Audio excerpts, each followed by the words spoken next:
tomó la decisión de admitir una demanda de competencia planteada por el señor Pedro de la Echea, donde lo que debe decidir el Tribunal Constitucional es si el cierre del Congreso es legítimo o no, como sostiene el presidente Martín Vizcarra, o si fue una violación de la Constitución y una atribución que no le correspondía cerrar el Congreso en los términos que lo hizo. La consecuencia de esto, si el Tribunal Constitucional finalmente dice que Martín Vizcarra actuó inconstitucionalmente, es que sus actos no valen y que tendría que restablecerse la vigencia del Congreso. Ahora, ¿cuál es el problema?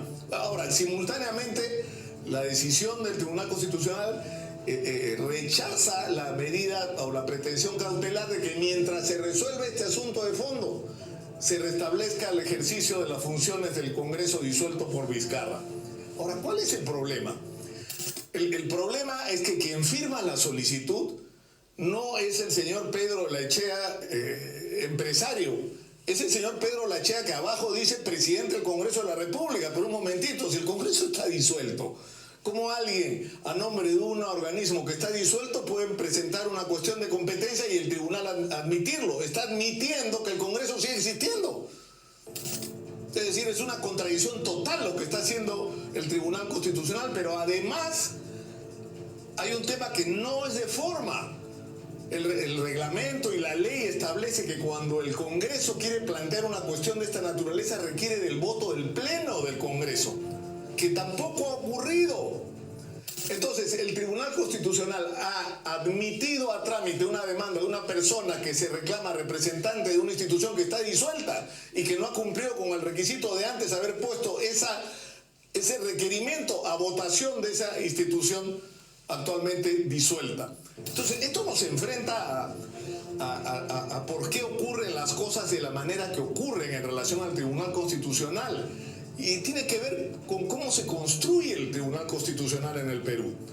Porque la gente habla en el Perú de los partidos, de las instituciones, de la majestad del Congreso, de la intocabilidad del Tribunal Constitucional, pero para el carro.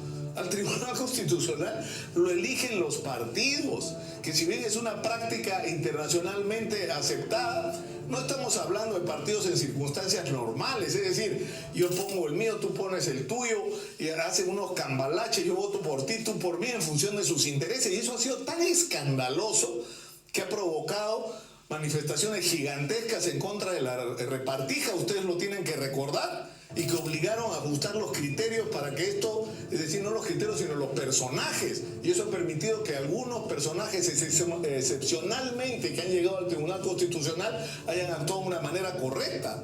Pero en general lo que tenemos al frente es un sistema absolutamente perverso, donde los partidos son los únicos que tienen derecho a plantear iniciativa de quienes deben componer ese Tribunal Constitucional, y ellos mismos son los que deciden en base a componendas entre ellos. Pero esto ocurre además en una circunstancia excepcionalmente sensible, que es una circunstancia en la cual van a decidir sobre el futuro en los procesos de esta gente que los ha nombrado. Entonces eso es inadmisible y eso obliga a que, como se planteó en determinado momento, se cambien las reglas de juego para elegir al Tribunal Constitucional, que puede seguir siendo una facultad del Congreso, pero en otras condiciones. Es decir, debería permitirse que no solo los partidos políticos puedan proponer a posibles miembros del Tribunal Constitucional, pueden participar los colegios profesionales, las facultades de derecho, las organizaciones ciudadanas de cualquier naturaleza, pero además la discusión para el nombramiento de quienes vayan a formar parte del Tribunal Constitucional tiene que ser pública, abierta, transparente, tiene que haber derecho a tacha de los ciudadanos. Y eso es lo que no se ha querido hacer, eso es lo que está detrás. Es decir, la guerra que hay por el Tribunal Constitucional y la discusión por la disolución o no del Congreso es lo que debió hacer el Tribunal Constitucional es actuar de manera coherente. Si el Tribunal Constitucional considera que el señor Pedro de la Echea representa al Congreso, entonces reconózcanlo pues como presidente del Congreso y digan que el Congreso no está resuelto. Y si no, y si opinan en contrario, entonces díganlo explícitamente, pero no pueden ser parte de juegos políticos disfrazados de discusiones académicas sobre el derecho constitucional.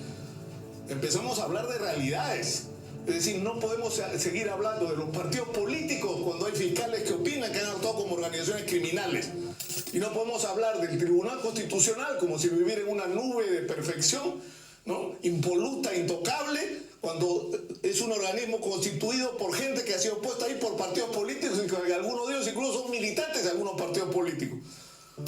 O simpatizantes de partidos políticos cuyos dirigentes están seriamente cuestionados. Entonces bajemos un poco la discusión a la raya en el piso. El Perú está en guerra, como la tuvimos contra el terrorismo, como la tenemos contra el narcotráfico, hay una guerra contra la corrupción. ¿De qué lado está cada uno? Y una vez más, ¿de qué lado está el Tribunal Constitucional?